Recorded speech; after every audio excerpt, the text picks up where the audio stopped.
Hora agora da nossa parceria exclusiva com Bom Dia Mercado. E a gente já fala com ele, Theo Takari, editor-chefe do BDM Online. Theo, muito bom dia para você. Uma ótima semana aí para você. O que a gente vai ter hoje aí vindo pela frente nessa agenda da Rosa Riscala, né? Que, aliás, agora já deve estar mais quente do que nunca, com falas aí importantes do ministro da Fazenda, Fernando Haddad. Bom dia para você, meu querido. Bom dia, Débora. Pois é, né? O assunto do IOF continua rendendo Sim. assunto, não tem jeito, vai longe essa novela. E o mercado deve reagir nessa segunda-feira também à decisão divulgada na sexta-feira à noite pela Agência de Classificação de Risco de Crédito Moody's, né?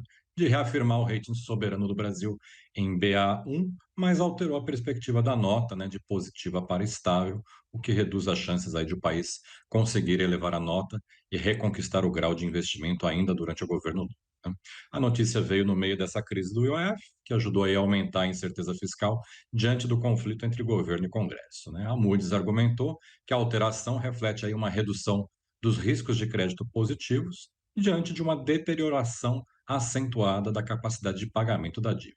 Para a Moody's, né, a mudança na perspectiva da nota soberana reverbera ainda um progresso mais lento do que o esperado no enfrentamento dos gastos do governo e na construção da credibilidade em torno da política fiscal, apesar da adesão das metas para o resultado primário.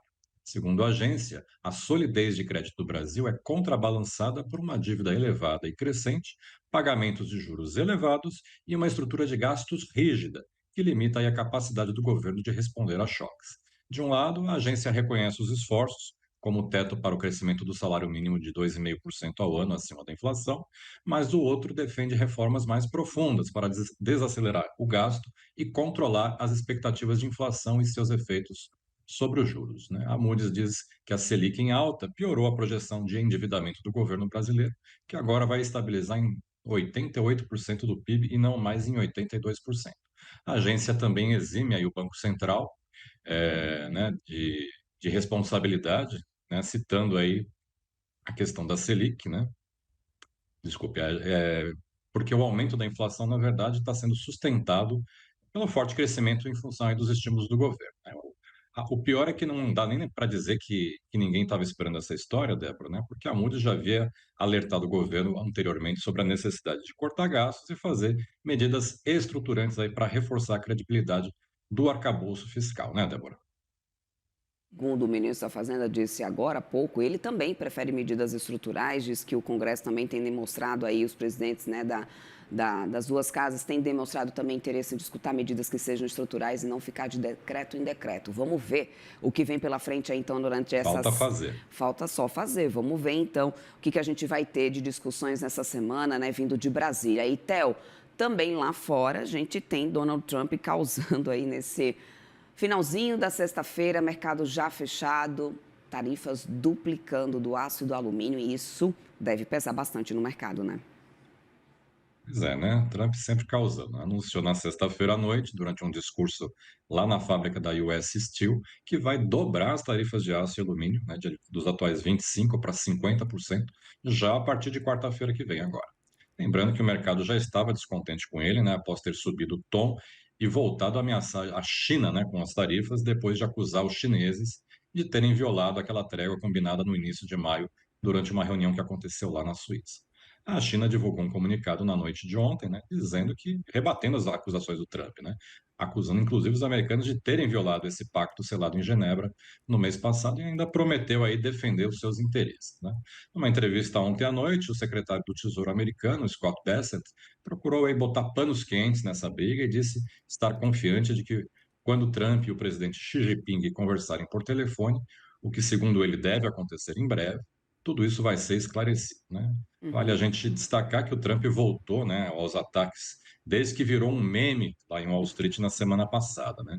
Seus frequentes recuos aí nas tarifas passaram até a nomear um tipo de estratégia de investimento na bolsa americana, né? Foi chamado de TACO, que é aí a abreviação de uma frase em inglês, Trump always chickens out, ou seja, em português, o Trump sempre se acurvada, né? Sempre volta atrás. Nessa estratégia TACO, os investidores aí compram as ações quando elas estão caindo, né? Quando o Trump anuncia alguma tarifa e depois que ele recua da sua decisão e as ações voltam a subir, o pessoal vai lá e aproveita e vende com lucro, né? Pelo Uhum. visto, o Trump não gostou muito aí desse trocadilho aí, desse sabor de taco, que não é bem mexicano, mas pelo visto ficou meio apimentado para ele, Débora. A cara dele foi bem clara, né, de que ele realmente não tinha gostado desse apelido agora, nesse momento, essa fama que Donald Trump tem ganhado por lá. E, Theo, conta mais pra gente aí de agenda do mercado, porque no final das contas, nessa semana, a gente tem dados importantes lá fora, também tem essa novela do IOF, né, como a gente começou aqui o nosso papo já citando sobre isso, porque a gente viu aqui da coletiva do ministro da Fazenda, e que ainda deve continuar rendendo novos capítulos ao longo dessa semana, né, ou seja, dados importantes lá fora, IOF ainda repercutindo por aqui. Pois é, né? A novela do F está bem longe de acabar. A gente viu aí o ministro comentando agora há pouco, né? Reagindo aí às declarações do presidente da Câmara, né? O Hugo Mota, no final de semana, que tinha dado um prazo de 10 dias para o governo achar uma solução para contornar o imposto. E agora fez uma nova exigência no final de semana, né? Pediu a suspensão imediata da incidência de OF sobre o chamado risco sacado, né? Que é um tipo de operação de crédito para empresas. O presidente Lula também aproveitou o domingo aí no evento lá do partido PSB, né, para pregar o diálogo aí e facilitar a aprovação do decreto, né. Com Mota, inclusive, participando desse evento na plateia, o Lula disse que o governo tem que aprender, quando quiser ter uma decisão que seja unânime entre todos os partidos, que o correto não é a gente tomar uma decisão e depois comunicar, né, é chamar as pessoas para tomar a decisão junto com a gente, né? Enfim, essa história aí, pelo visto, vai longe. Mas deixando um pouquinho a política de lado, vamos falar da agenda de indicadores da semana, que é o que mais interessa aí ao mercado.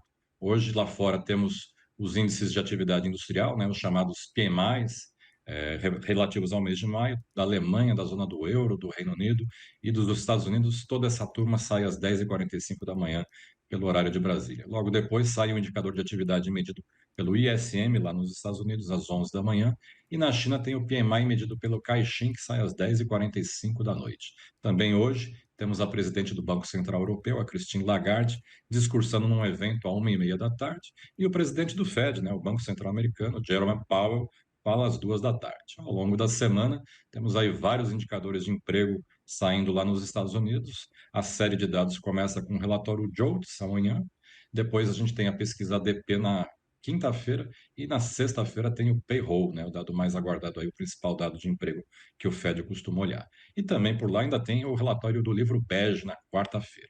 Já na zona do euro, destaque para a reunião do Banco Central Europeu, decisão de política monetária, na quinta-feira, que deve confirmar expectativas de um novo corte de juros por lá de 0,25 ponto percentual, com a taxa recuando aí de 2,25 para 2% ao ano. E ainda tem por lá destaque de inflação na terça-feira e dados do PIB do primeiro trimestre na sexta. Aqui no Brasil, a agenda é um pouco mais fraca, destaque para a produção industrial de abril amanhã e para a balança comercial de maio na quinta-feira. Débora. Maravilha, Theo. Vamos lá, né? Aguardar a semana também que vai ser movimentada. Muito obrigada pelos destaques, meu querido. Uma ótima segunda-feira para você. E, ó, te espero aqui amanhã, hein? Tchau, tchau. Obrigado, ótima semana para nós. Tchau.